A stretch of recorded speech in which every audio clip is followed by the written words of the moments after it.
नमस्कार, मैं प्रवीण अलावत हूं। आप 90 डिग्री देख रहे हैं।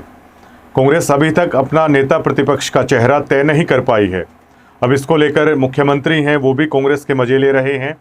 मुख्यमंत्री ने मीडिया के सामने ये कहा कि पहले आप कांग्रेस के नेता प्रतिपक्ष का चेहरा ढूंढ के दिखाइए। एक तरीके से अब भाजपा जो कांग्रेस के अंदर जो अंतर्कलह है, जो गुटबाजी है और लगातार जिन कमियों से कांग्रेस लगातार हरियाणा प्रदेश में पिछले 10 या 15 सालों से जूझ रही है, पहले दिन से ही नायब सिंह सैनी अब कांग्रेस की उसी दुखती नब्ज को है वो पकड़ते हुए नजर आ रहे हैं। और आपको बता दें कि 20 वर्षों में पहली बार ऐसा हो रहा है कि जब हरियाणा में विधानसभा के चुनाव परिणाम आ चुके हैं और अभी तक जो मुख्य विपक्षी दल है वो नेता प्रतिपक्ष है वो नहीं दे पाया है। ये पहली बार ऐसा हो रहा है 20 साल में। आपको बता दें कि 2005, 2009 और 2014 के रिजल्ट के 15 दिन के बाद ही नेता प्रतिपक्ष का चेहरा है वो चुन लिया गया था। 2004-2005 की बात करें तो चौधरी ओम प्रकाश चौटाला है नेता प्रतिपक्ष वो बना दिए गए थे। 2009 की बात करें तो दोबारा से चौधरी ओम प्रकाश चौटाला है नेता प्रतिपक्ष है वो बना दिए गए थे। उसके बाद 2014 में चौधरी अभय सिंह चौटाला नेता प्रतिपक्ष बने थे। 2019 में चौधरी भूपेंद्र सिंह हुड्डा नेता प्रतिपक्ष बने थे। लेकिन इस चुनाव में अभी तक कांग्रेस मुख्य विपक्षी दल के को लेकर हालांकि अभी तक उभरा है, लेकिन नेता प्रतिपक्ष का चेहरा है वो तय नहीं कर पा रहा है। अभी तक जो लोग बोल रहे थे कि जो कांग्रेस के ऑब्जर्वर आए थे, अधिकतर जो एमएलएस थे, उन्होंने चौधरी भूपेंद्र सिंह हुड्डा के नाम को आगे किया है। लेकिन अब जैसे जैसे समय बीत रहा है तो सत्ता के गलियारों में इस बात की चर्चा चारों तरफ छिड़ी हुई है कि क्या कांग्रेस आलाकमान चौधरी भूपेंद्र सिंह हुड्डा को करारा झटका है वो दे सकता है। क्योंकि ऐसा हम इसलिए कह रहे हैं कि क्या आलाकमान चौधरी भूपेंद्र सिंह हुड्डा पर नेता प्रतिपक्ष जैसे अहम पद को लेकर कड़ी कार्रवाई है वो कर सकता है। क्योंकि कांग्रेस आलाकमान भी हरियाणा की हार को पचा नहीं पा रहे हैं। वो भी लगातार जवाब तलब कर रहे हैं कि आखिरकार क्यों हार हुई है। और इसके लिए भूपेश बघेल, छत्तीसगढ़ के पूर्व मुख्यमंत्री, और राजस्थान के जो विधायक हैं हरीश चौधरी, उनको खास तौर से नियुक्त किया गया है और उनसे आलाकमान है रिपोर्ट तैयार करवा रहा है कि आखिर किन कारणों से इतनी अच्छी स्थिति होते होते भी कांग्रेस है एकदम से चुनाव के आखिरी सप्ताह में एक डिफीट है वो हो जाती है, करारी हार हो जाती है, कि उसके क्या कारण हो सकते हैं। इसके लिए जो 53 जो प्रत्याशी थे कांग्रेस के जो हारे हैं, उनसे जो भूपेश बघेल हैं, हरीश चौधरी हैं, लगातार सवाल जवाब है वो कर रहे हैं।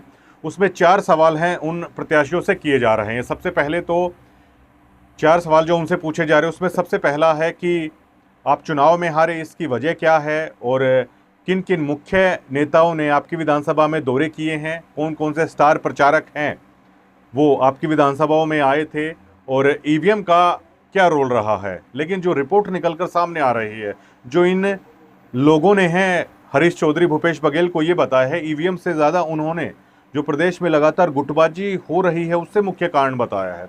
और इसमें से अधिकतर चेहरे वो हैं जिनको चौधरी भूपेंद्र सिंह हुड्डा ने अपने खेमे से, अपने कोटे से है उनको टिकट दिलाकर है वो लेकर गए। और चुनाव की जो चुनाव प्रचार की मुख्य कमान थी वो भूपेंद्र सिंह हुड्डा, दीपेंद्र सिंह हुड्डा के हाथ में थी। तो जाहिर तौर पर जो रिपोर्ट जा रही है उसमें जो जिम्मेदारी तय हो रही है उसमें चौधरी भूपेंद्र सिंह हुड्डा और दीपेंद्र सिंह हुड्डा उस बात को लेकर पल्ला अपना नहीं झाड़ सकते जो ईवीएम को लेकर कहा जा रहा है। चुनाव आयोग ने अलग से है कांग्रेस को फटकार है लगा दी है। तो ये कई सारी संभावनाएं यहाँ पैदा हो रही हैं कि कांग्रेस आलाकमान के मन में कुछ ना कुछ तो ऐसा चल रहा है कि किसी नएपन के साथ है कांग्रेस अब की बार हरियाणा में है, जल्द ही दिखाई दे सकती है। दूसरी तरफ जो शैलजा गुट है वो भी चाहता है कि हुड्डा साहब के नेतृत्व में लगातार सालों साल कांग्रेस चुनाव लड़कर देख चुकी है और जो नतीजे हैं वो बिल्कुल सिफर साबित हो रहे हैं, शून्य नतीजे हैं उनके नेतृत्व में आ रहे हैं। तो कहीं ना कहीं शैलजा गुट कांग्रेस आलाकमान को ये कह रहा होगा कि अब कांग्रेस में चेहरा बदलने की ज़रूरत है, कांग्रेस में बड़े परिवर्तन की ज़रूरत है। और अंदर खाते अब ये बातें चल रही हैं कि जो कांग्रेस आलाकमान है वो आखिरकार इतना समय है वो क्यों ले रहा है। क्या वो समय इसलिए लिया जा रहा है कि हुड्डा साहब के ऊपर कांग्रेस आलाकमान है वो कार्रवाई करना चाहते हैं। और हम पहले भी इस बात को कह चुके हैं कि धीरे धीरे कांग्रेस आलाकमान है वो समय है वो निकाल रहा है।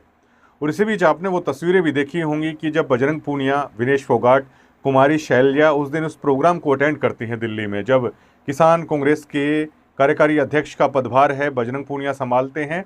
चौधरी बीरेंद्र सिंह और कुमारी शैलजा उस कार्यक्रम को अटेंड करती हैं, उनके नेतृत्व में ये सारी चीज़ें होती हैं। हम पहले दिन से ही लगातार ये कह रहे हैं कि अब इसके बाद अगर कांग्रेस आलाकमान चौधरी भूपेंद्र सिंह हुड्डा को झटका देना चाहता है तो बताया जा रहा है जो 31 एमएलए ने चौधरी भूपेंद्र सिंह हुड्डा के नेतृत्व पर हामी भरी है, अब धीरे धीरे उनसे बातचीत करके शायद वो एक एक करके वो कहीं खिसक ना जाएं। वैसे भी आमतौर पर राजनीति में यही होता है कि जब अगर आपको किसी पर कार्रवाई करनी होती है तो समय है किसी चीज़ को लेकर है वो ढूंढ लिया जाता है, वरना आखिरकार इतना समय नेता प्रतिपक्ष को लेकर है वो क्यों हो रहा है।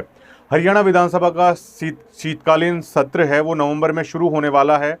अगर नवंबर तक कांग्रेस अपने नेता प्रतिपक्ष के चेहरे का ऐलान नहीं करती है तो शीतकालीन सत्र है वो बिना नेता प्रतिपक्ष के है वो होने वाला है। और अब इसको लेकर बीजेपी है वो चुटकी लेना उन्होंने शुरू कर दिया है और इसकी शुरुआत खुद मुख्यमंत्री नायब सिंह सैनी ने कर दी है। उन्होंने कहा है मीडिया से कि आप कांग्रेस का नेता प्रतिपक्ष ढूंढ कर लाइए, क्योंकि नायब सिंह सैनी जानते हैं कि जितनी जल्दी कांग्रेस पर आक्रामक हो जाएंगे उतना ही आगे कांग्रेस की मजबूत होने की संभावनाएं हैं वो धीरे धीरे है वो कम हो जाएंगी। और ऊपर से अगर आप देखेंगे तो चौधरी बीरेंद्र सिंह हुड्डा ने माफ़ कीजिएगा चौधरी बीरेंद्र सिंह जी ने जिस तरीके से अपना मोर्चा खोल दिया है, उन्होंने कहा कि ईवीएम नहीं बल्कि जो गुट बने हुए हैं उनके कारण हार हुई है। और किरण चौधरी का भी बीजेपी है अच्छा खासा इस्तेमाल कर रही है। लगातार किरण चौधरी मीडिया के सामने ये कह रही है कि जो पिता पुत्र की जोड़ी है उनका ये सारा कराया है और पिता पुत्र जिस तरीके का व्यवहार कर रहे थे उस तरह के नतीजे कांग्रेस के आए हैं।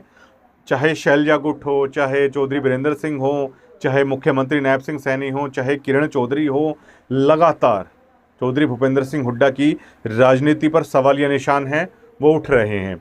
अगर जल्दी से जल्दी अब कांग्रेस पिछली बातों को भुलाकर अपने मुख्य जो पद हैं उन पर किसी चेहरे का ऐलान नहीं करती है तो ये हरियाणा प्रदेश की जनता में आगे फिर गलत मैसेज जाएगा, क्योंकि जहां पर अब जो रिजल्ट आना था वो आ गया, लेकिन अब मुख्य विपक्षी दल बनकर जो भी मुद्दे हैं, जितने भी जनहित के मुद्दे हैं, उस पर विपक्ष को एकजुट होकर संघर्ष करना चाहिए।